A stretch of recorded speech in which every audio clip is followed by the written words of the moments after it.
আসসালামু আলাইকুম। আমাদের সোনাকান্দা কবরস্থানের অপর সাইড পূর্ব পাশে একটা ঘরে গ্যাস দুর্ঘটনায় আগুন লেগে গেছে। আপনারা সবাই ওনার জন্য দোয়া করেন।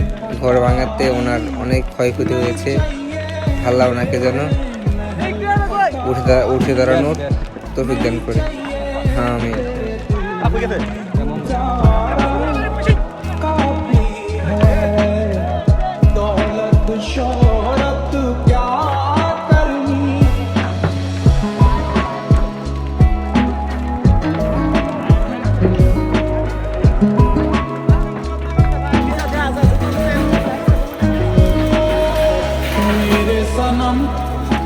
मुझे तेरी कसम मेरी दौलत शोहरत क्या करनी तेरे प्यार का सहारा काफी है ये महल अटारी नहीं चाहिए ये महल अटारी नहीं चाहिए तेरे दिल में गुजारा काफी है दौलत शोहरत